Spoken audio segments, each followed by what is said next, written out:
Hello my dear students, today we have to discuss the numericals of nuclear physics. Before going to numericals, first you should recap your memory and note down in your note all the formulas we have taught, what you have studied in this nuclear physics. Then our first problem is we have to calculate the binding energy of a deuteron nucleus, where the mass of proton is given and mass of deuteron nucleus is also given. In what unit? That we should mark in atomic mass unit, not in kilogram. It is expressed in atomic mass unit. First to recall the binding energy. What is binding energy? The formula of binding energy is delta m into c square. Delta m means first we have to calculate the mass defect. Now know the construction of the deuteron nucleus. Deuteron nucleus consists of proton and neutron. If you will keep its atomic mass number, will be Z plus N2. That means Z is 1 and NO is 1 here. This is the usual formula of mass defect. Z into mass of proton plus N into mass of neutron, that represents total mass of the individual nucleons and mass of the deuteron nucleus. Here you see in the data only mass of proton is given to you. And we know that mass of proton is same as mass of neutron. That's why collectively this term can be represented as 2 times mass of proton, as mass of proton is nearly equivalent to mass of neutron. Now put all the data that given in the question. Then mass defect is calculated 0.00127 atomic mass unit. Now we have to follow the formula of binding energy. That is delta m into c square, energy equivalent of mass defect. You see, here we have written this formula, but we are not following the formula, because if mass is given in a kilogram unit, then we have to work out the problems.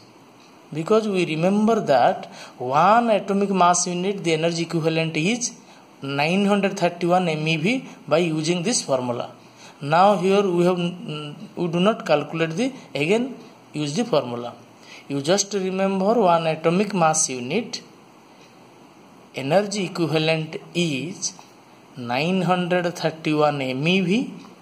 You also write here and you multiply 931 MeV. Your answer is 1.18 MeV, mega electron volt. If question comes, calculate the binding energy per nucleon of deuteron nucleus, then you have to calculate binding energy per nucleon. Per nucleons means 2. The calculated value is 0.59 MeV. This represents binding energy per nucleus. This represents binding energy of the nucleus, average binding energy of the nucleus. This represents binding energy per nucleon. Now our second question. What is the basic difference between ordinary electron and beta particle, negative beta particle? Ordinary electron means all the properties of electron and beta particle are same. They have same charge, same rest mass, same spin, but their origin is different. Ordinary electron is originated from outer part of the nucleus. That means electrons are orbiting around the nucleus. But the beta particle, you know that this is the electron that is not exactly inside the nucleus. It is the emitted from the nucleus. How it is emitted? When the neutron-proton imbalance is there, neutron-proton ratio is greater than 1, then neutron changes to proton by emitting an electron. Hence, ordinary electron is the outer part of the nucleus and beta particle is originated from inside the nucleus. This is the basic difference between ordinary electron and beta particle. Now our second question. Next question. Find the Q value of the given nuclear reaction. Nuclear reaction data is given. Rest mass of all the reactants and products are also given. Then first you recall what is the Q value of the nuclear reaction. This represents the energy equivalent of mass defect of the nuclear reaction, as like binding energy of the nucleus. Now the procedures are, first we have to calculate the rest mass of reactants, and we have to calculate the rest mass of the products. Then you calculate the difference of these two masses. This gives mass defect of the nuclear reaction. Here is also it is represented in small u. Small u means atomic mass unit. In maximum questions, mass data is in terms of atomic mass unit. That is benefit for you. When you calculate the Q value of the nuclear reaction, you are just writing the formula, but you should not calculate the formula, you just multiply 931 MeV, and also you have to write 1 atomic mass unit, the energy equivalent is 931 mega electron volt. Then your calculated value is there. If question comes, you have to calculate the Q value in SI unit, then you can easily convert it. M means mega, 10 to the 6 is multiplied. 1 electron volt is 1.6 in 10 to the minus 19 joule. Here it is 8.03 in 10 to the minus 13 joule, that is in SI unit of Q value of the nuclear reaction.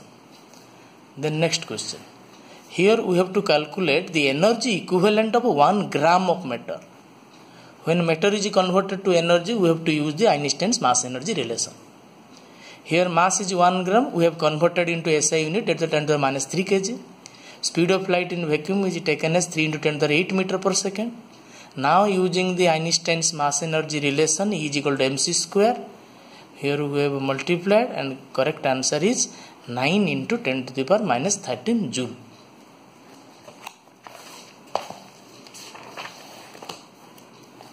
Now next problem is complete the following nuclear reactions. Again I am recall you while discussing the nuclear reaction, how can you fill up the unknown quantities? You have to balance only atomic mass number and atomic number. Atomic number is written in subscripts and atomic mass number is written in superscripts. Now first question is B10. B10 means target nucleus is boron 510. And you have to calculate X. X means incident particle, we have to calculate here. And that right hand side BE8, that is daughter nucleus 48. Alpha is ejected particle, outgoing particle, that is helium 24. Now we have to balance the atomic number. 4 plus 2 is 6. Here it is 5, the rest amount is 1. So we write here 1. Similarly atomic mass number you see 8 plus 4, 12. This one is 10. Now we have to fill up 2. Now the unknown incident particle X is 1s2. It is a representation of deuteron or deuterium. Exactly this problem in a previous video class of nuclear reaction, and it is answer is also 1s2, but by mistake it is represented as previously, that is proton. So you should remember this one should be deuteron. So please correct it. Now the second question, left hand side is unknown for you, our right hand side barium and krypton and 3 neutrons are there. We have to calculate this unknown nuclide. Now you balance the lower part, 56 plus 36, that is 92. So left hand side 92 is written here. Now here 91 plus 142, here is 1 means 3 neutrons means 3 plus 91 plus 142, it will give to 236. Now you see the periodic table, 92 means that is uranium. That the unknown nuclide is uranium 92 236. In this way you can solve all the nuclear reactions problem. Now next question is, here there is a nuclear transformation uranium 92 238 that changes to 80 85 210 by series of alpha and beta decay. We have to calculate what is the number of alpha particles and beta particles emitted in this transformation. First we assume that X is the number of alpha particles, Y is the number of beta particles. There are 2 unknowns. That means we have required 2 equations. How can we get 2 equations? There are different process, step by step process we have to follow. First you write the nuclear disintegration equation. Uranium 92 238 is parent nucleus, 80 85 210 is daughter nucleus. Let X alpha particles are emitted. I have written here X alpha particle means its nuclear representation is helium 24. Y beta particles are emitted, so we have written here Y representation of beta particle is E minus 10. We have to calculate X and Y means we need mathematically 2 equations, then we can solve. You remember your first step to solve the equation is atomic mass number equation. I am repeating, first you will go to atomic mass number equation, that means superscript equation. You see superscript equation is 238 210 x into 4, that is 4x, y into 0 is 0, and solution is 4x is equal to 28, then x is equal to 7. That means first you will get alpha particles. Then you will proceed for beta particle. You have to go through superscript equation, that is atomic number.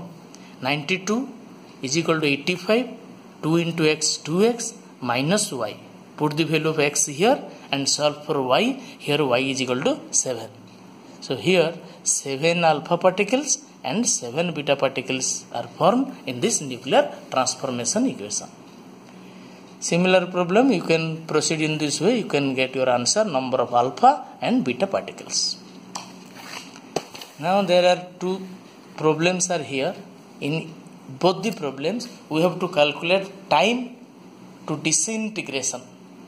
There are two formulas we have already touched in video classes.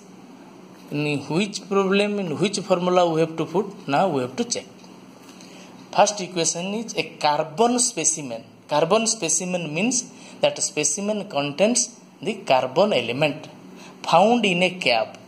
Content 1/8 as much of carbon 14 as equal amount of carbon in living matter. Here you see, in a cave we found a specimen. Specimen, that means organic compounds, and it is tested that now the carbon concentration is 1/8 as original element. That means cave, the element found in specimen is decay element. When it was living matter, its concentration is tested, and when it is decayed, its concentration is tested. That means a fossil. When the organism deads, then it becomes fossil. In this problem, we have to calculate the age of the fossil. How can we calculate? By calculating or tracing the concentration of a carbon isotope in original element and present element. Here the carbon isotope half-life period is given. This technique is known as carbon dating problem. By using carbon concentration, we can calculate age or date of the specimen or fossil. This method is also widely used in the archaeological problems. Find the age of the old archaeological monuments. How can we calculate? Here data is given that the concentration of present element is n/n0 is equal to 1/8. Then originally is 8 part, now it is 1 part. Because after death, the carbon concentration starts to decreases. From as we are not getting the carbon concentration from the environment.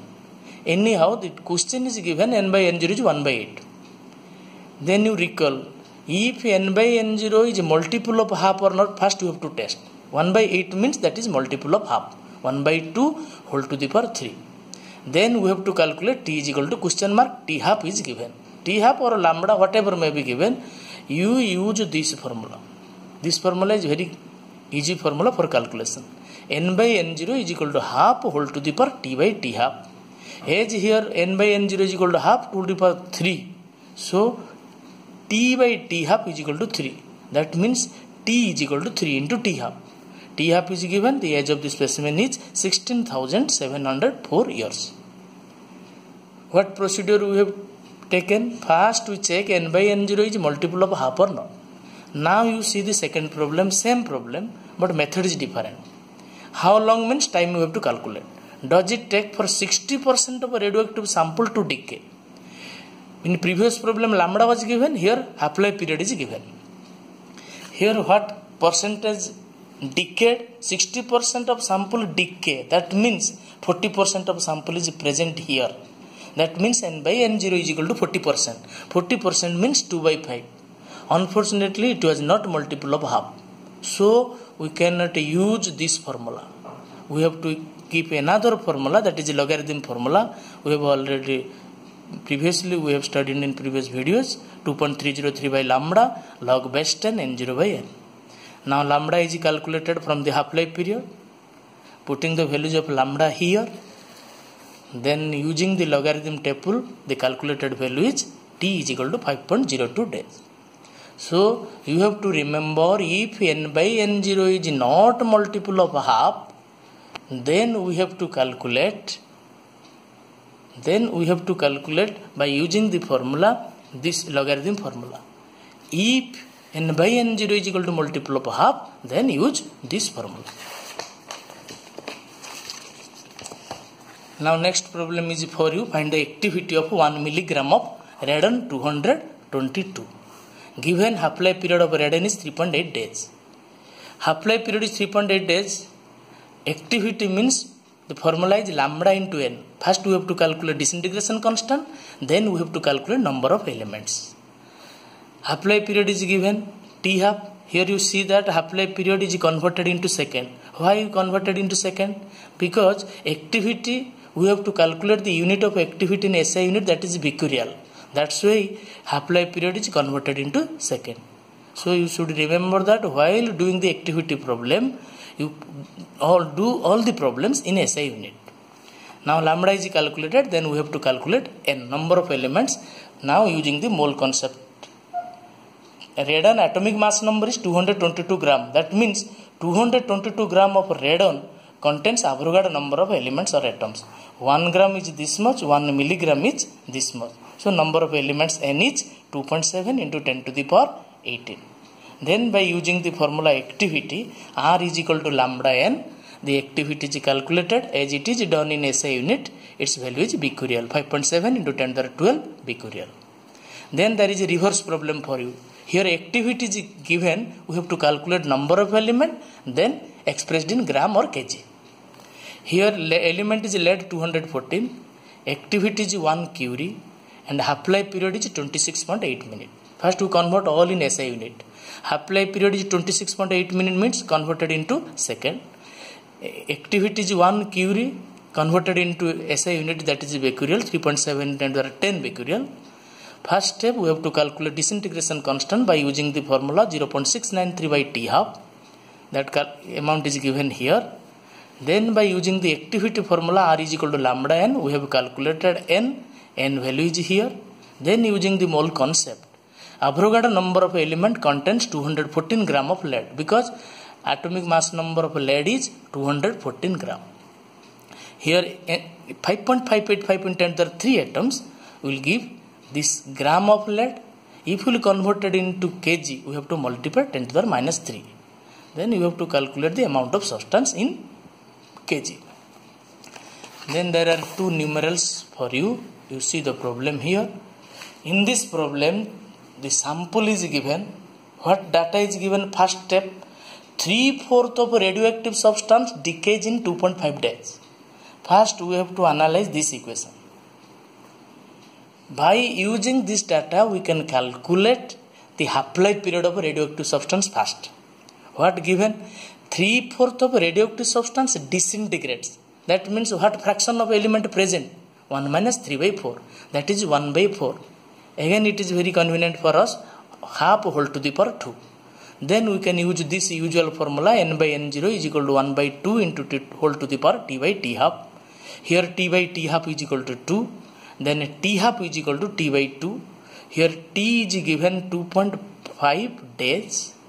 Then half-life period is equal to 1.25 days. Then our second step, for same sample, question asks what time will it take to disintegrate 15 by 16 of the same radioactive material. Same radioactive materials means half-life period we have to take 1.25 days in step 1 process. What fraction of element decayed? 15 by 16. Then what fraction of element present? 1 minus 15 by 16, that is 1 by 16, half whole to the power 4. N by n0 is equal to half whole to the power t by t half. Here t by t half is equal to 4. Then t is equal to 4 into t half. 4 into 1.5. So the required time or desired time for the amount of disintegration is 5 days. Now the last numerals for you. Here a nuclide is given to you, name A. It can decay simultaneously by two different processes. Let one process is alpha decay and another process is beta decay. That means there are two different processes. They have respective decay constant lambda 1 and lambda 2. Then question asks what is the effective decay constant of this disintegration. Let this is the original sample A. One process disintegration converts to B. Let alpha decay and another process is C. This process is known as parallel disintegration. We have to calculate the lambda in terms of lambda 1 and lambda 2. In this process, the total activity or rate of decay is equal to activity of the individual processes. R is equal to R1 and R plus R2. R means rate of disintegration, dN by dt, negative sign is given as it is disintegrate with respect to time. R1 means minus dN by dt for process 1, dN by dt for process 2. As law of activity says that rate of activity is directly proportional to number of elements.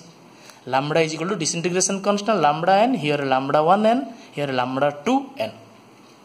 Conversely, lambda is equal to lambda 1 into lambda 2. So any parallel disintegration you can use this formula. If you want this formula convert to half-life period, so you can put here lambda is equal to, this is the formula of disintegration of effective disintegration constant. If you want this formula for half-life period, so you can write ln2 by t, ln2 by t1 plus ln2 by t2. Then by manipulating these two equations, the average life of or effective half-life period can be written as half-life period of first process into half-life period of second process divided by algebraic sum of half-life period of the individual processes. Thank you all.